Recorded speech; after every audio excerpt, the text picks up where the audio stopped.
Place మరి same place స్టేడియర్స్ పక్క ఇల్లు తీసుకున్నాం. 9.71 crores already sanction, okay. 10 crores for construction. మనం ఏమనుకుంటే సార్ అసలు సగంలో ఆ బిల్డింగ్ అవుతుంది. అవతల 2-3 ఇల్లు ఉన్నాయి సార్. ఇది అసలు ఇవన్నీ అక్కడ వాళ్ళకు డిస్టర్బెన్స్ ఉంటుంది. మన హైదరాబాద్ నగర మేయర్ గద్వాల విజయలక్ష్మి అమ్మగారు అమ్మవారి దర్శనానికి విచ్చేస్తా ఉన్నారు. వారికి థ్యాంక్ యూ సార్. అమ్మవారి దర్శనానికి విచ్చేస్తా ఉన్నారు. వారికి దేవాలయ కమిటీ తరఫున సాధారణంగా స్వాగతం పలుకుతా ఉన్నాం. అరే హైదరాబాద్ నగర మేయర్ గద్వాల విజయలక్ష్మి అమ్మగారు అమ్మవారికి బంగారు బోనంతో విచ్చేస్తా ఉన్నారు. వారికి దేవాలయ కమిటీ తరఫున సాదరంగా స్వాగతం పలుకుతా ఉన్నాం. అమ్మ బోనంతో వచ్చే మహిళ అటు లెఫ్ట్ కో రైట్ కోవాలా, ఇక్కడి నుంచి అలో చేయరు. అక్కడ ఖాళీ ఉంది, అది 10 నిమిషాల్లో అయిపోతుంది. అది బోనంతో వచ్చే మహిళ అటు రైట్ సైడ్ కోవాలా. బోనంతో వచ్చే మహిళలకు దేవాలయ రైట్ సైడ్లో వారికి ఏర్పాటు చేయడం జరిగింది. ప్రత్యేక క్యూ లైన్ ఏర్పాటు చేయడం జరిగింది. దయచేసి అక్కడి నుంచి వెళ్ళవలసిందిగా కోరుతా ఉన్నాం.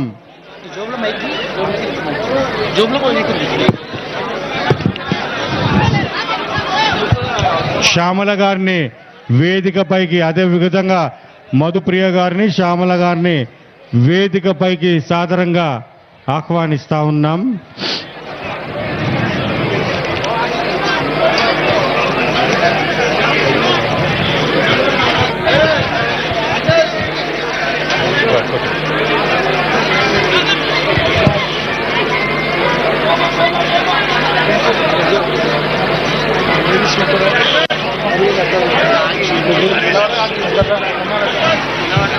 ఆట పాట చేస్తారు, అవిటితో హైలైట్ అవుతుంది. ప్లీజ్ అలా స్టేజ్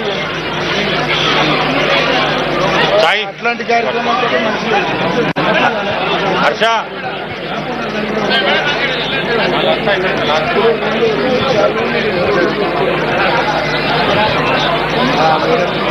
శ్యామల గారు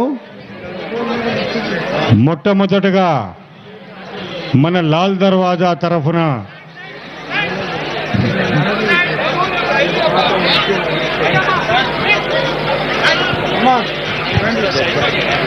హైకోర్టు జడ్జ్ మన నందా గారికి దేవాలయ కమిటీ తరఫున సాధారణంగా స్వాగతం పలుకుతా ఉన్నాం.